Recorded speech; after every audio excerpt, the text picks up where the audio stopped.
DJ, first of all, you're in with the Kilkenny seniors, which I suppose you were with the under-20s this year. You were with the Kilkenny minor footballers. What kind of made you jump over to the senior side with Brian Cody? Well, I wasn't expecting it, Shane, to be honest. I was asked and I turned it down, and I was asked again. And look, I suppose at the end of the day, that's where I'm from. That's where as anyone would know, that's where my passion is. And it's a great honour, and I'm in there now, and we'll give it everything I can.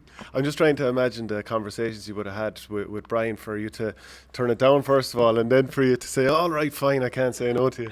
Well, can anyone say no? No, but that's, I suppose that sometimes you have to have a bit of fun about this. We actually get on very well so far.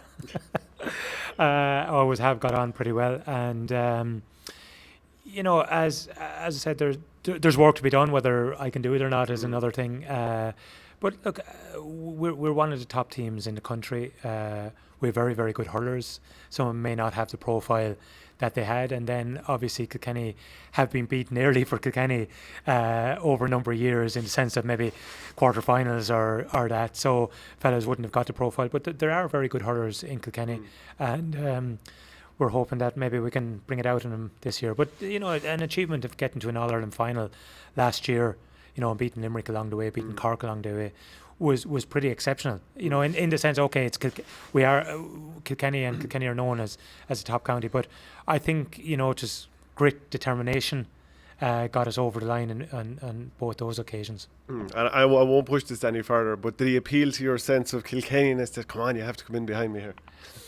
Yeah, I suppose that's at the end of the day. That's I stepped away from the under-20 job, to take a break from it, and genuinely take a break from it, and go watch games in peace next year rather than be on the sideline. And and it didn't last too long. But I suppose having the chance of working under Brian as well is phenomenal. I mean, all as well as being a player that I played under him. I would have worked reasonably close with him with the under-20s and 21s, and now to be actually in with him is brilliant. We now get a menu in Langton's.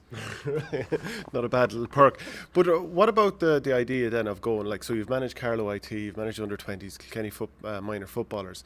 Do you like the idea of working under someone, I suppose, if you put it that way, or as a selector? Do you like that idea? Yeah, I think that, obviously I love working with young fellas that I've had, and my work with them would be more hands-on and coaching, whereas as a manager, Kilkenny manager, even Carlow IT manager, it's less actually doing the actual coaching and more managing a bit. So I'm really looking forward to getting back stuck into coaching role and see where that can take us. So will that include designing the drills, setting them up?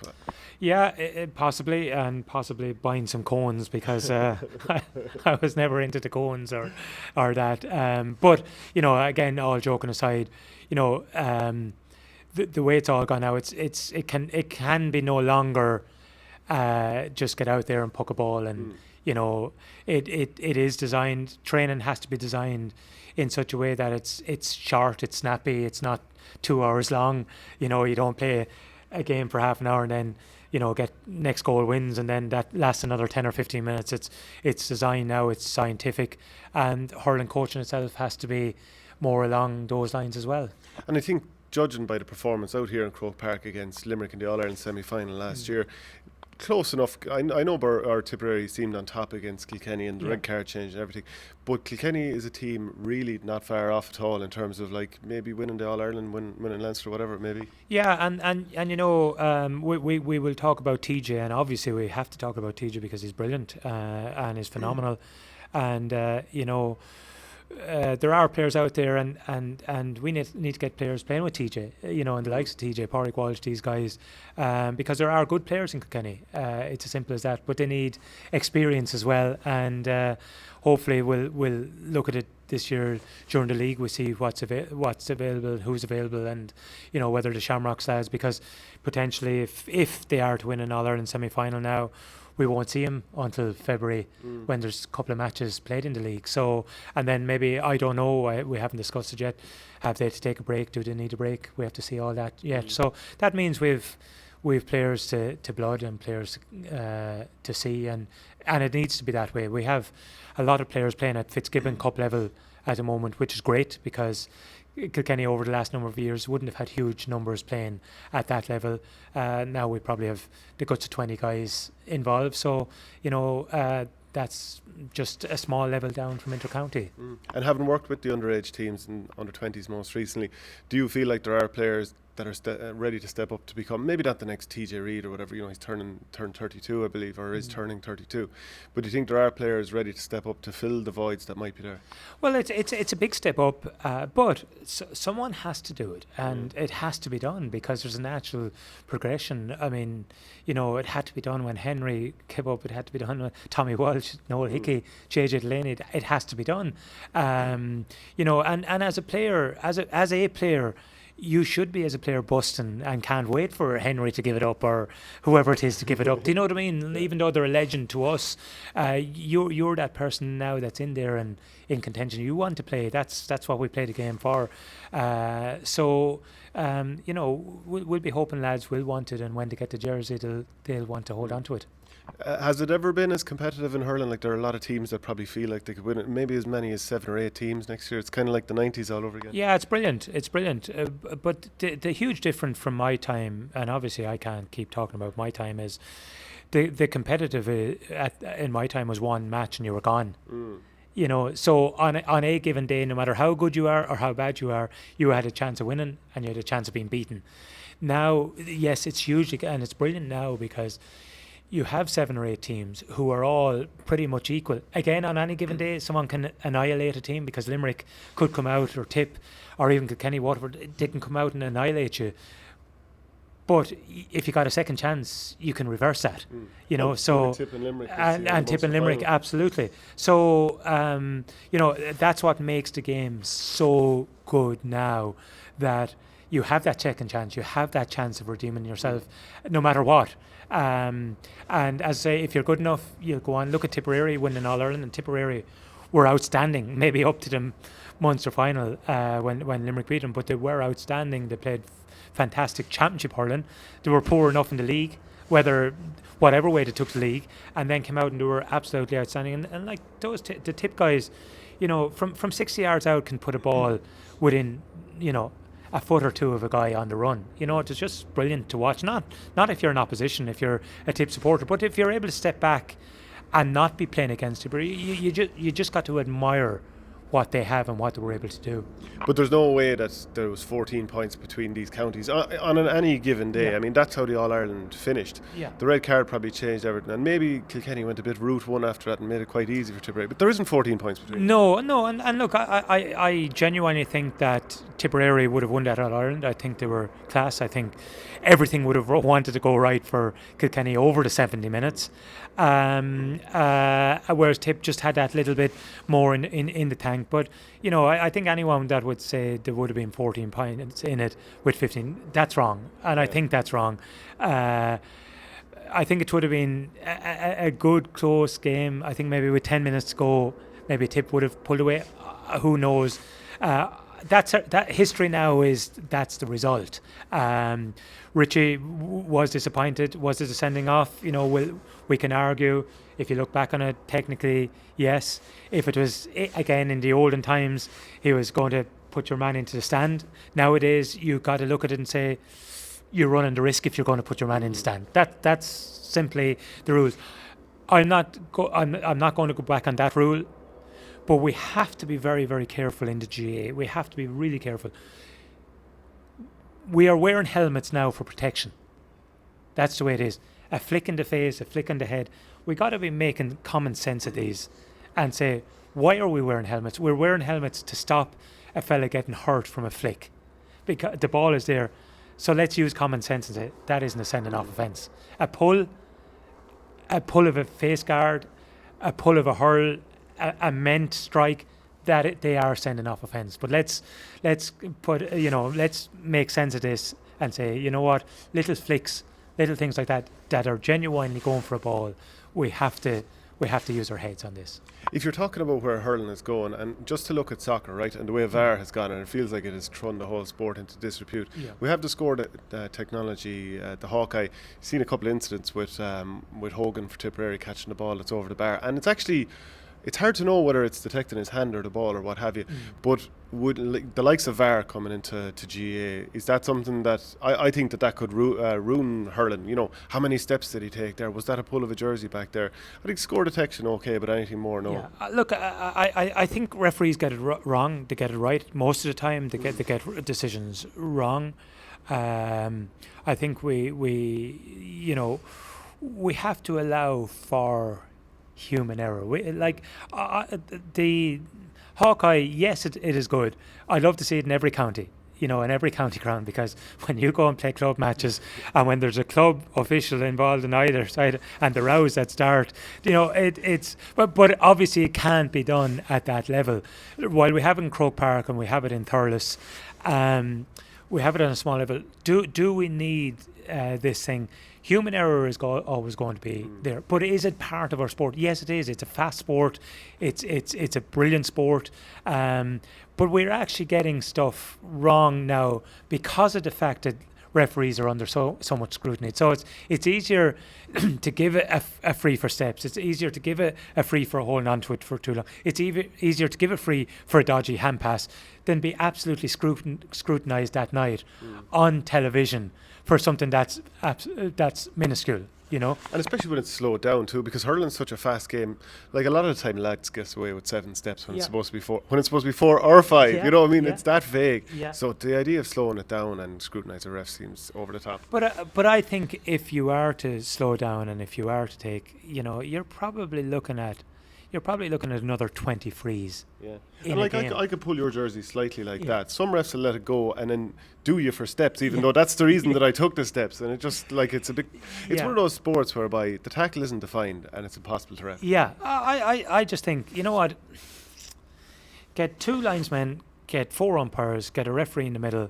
Stop anything that's off the ball. If it's off the ball, blow it up, and don't blow it up when the guy retaliates. Blow it up there and then. If cornerback is pulling and dragging a corner or fullback, or if a full forward is doing, bring him in, penalise him, whatever way. If that's a book, it stops it.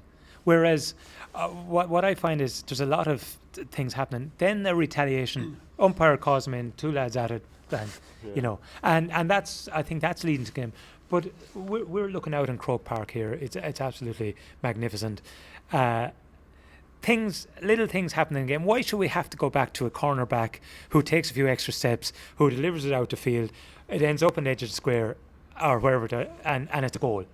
Why do we need VAR to look at that? There's so much play in between there that's been brilliant. There's something happened down, like Pádraig Mar caught a ball over Walter Walsh there, right?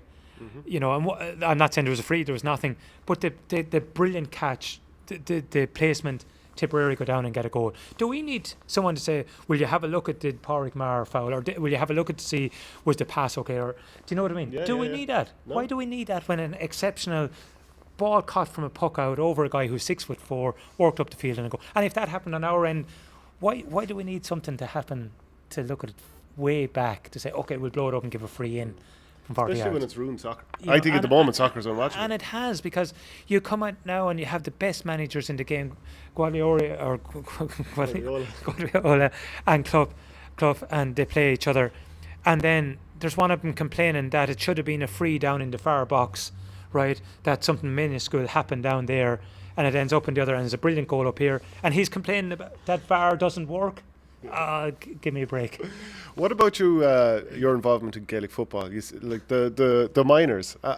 How much did you get out of that? We won a match recently. Yeah, tell us about Father Manning Cup. We beat Waterford in the Father Manning Cup, which is obviously low profile. I got involved in football because I'm a Kilkenny person. We were hammered, as everyone knows, in the Leinster Championship game. And my own attitude was, if we're ever to be playing it again, we'll prepare properly. We did do that. We had a couple of decent results. We did get hammered a couple of times as well. But by and large, you were playing with the lads who weren't involved in football. But the best footballers in Kilkenny are the best hurlers. The best footballers in Dublin. I'm not saying, but there's a lot of very good footballers. Kieran Kilkenny, Conor O'Callaghan, Costello. Diarmuid Conley, all these lads are brilliant hurlers. Can they play both at that level? No. How much stronger would Dublin be at hurling if those guys were playing? They would be stronger. They would be stronger. Sure. And I'm sure it's the same in Tipperary, it's the same all over the place. How much stronger would lads be, or counties be, if the top guys were playing? They would be.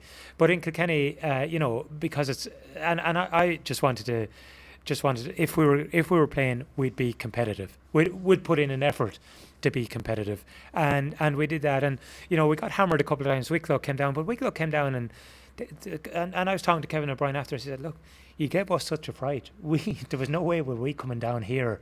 In the previous game, there was no way were they coming down to Kilkenny, which was brilliant. Which was brilliant. So, I can't be involved anymore now, but 4 years we put in a big effort. But we had trials again this year, just trials to have a team to play in the Father Manning Cup. 50 guys turned up. We had to leave off 17 and work with 33. Do you know what I mean? Now, if someone was able to take it over from me and from my management team, that would be brilliant. I'd love to see it, because at the end of the day, what you're trying to do is prepare lads to play at senior level. Did you play much football?